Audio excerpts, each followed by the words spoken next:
Yo, bago ang lahat. Para sa mga hindi masyadong updated, si Austin Reaves ay isa sa pinaka-importanting player ng Lakers ngayon.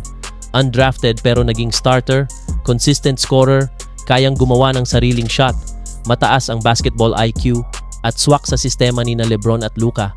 Sa madaling salita, si Reaves ang isa sa pinaka-reliable na role star ng Lakers.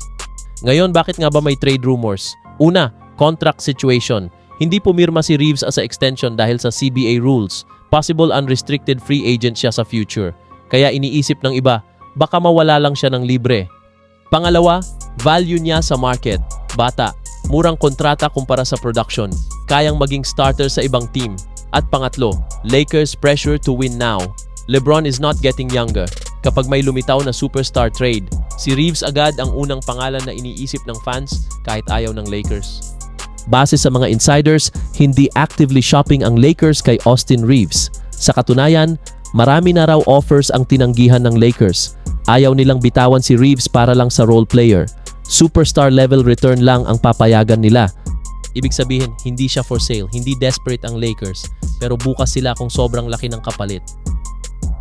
Kung sakali lang, take note, speculative lang ito.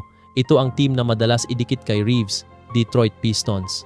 Kailangan ng scorer, kailangan ng leader, bata ang roster. Ngayon, personal analysis ko. Kung ako ang Lakers, keep Austin Reaves. Bakit? Mahirap makahanap ng player na ganito ka-efficient. Kayang mag-adjust kahit sino ang katabi. Perfect complement kay LeBron at Luka.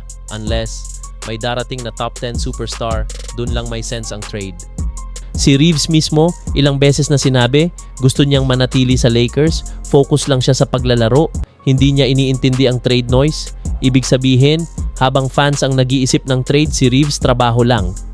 Ngayon, ikaw naman ang tatanungin ko, ita-trade mo ba si Austin Reaves kung ikaw ang Lakers GM? Para kanino? Superstar or keep him? I-comment mo lang sa baba ang opinion mo. Kung gusto mo ng daily NBA trade news, Tagalog NBA analysis, real talk tungkol sa rumors, huwag kalimutang mag-like, share at subscribe. Peace out.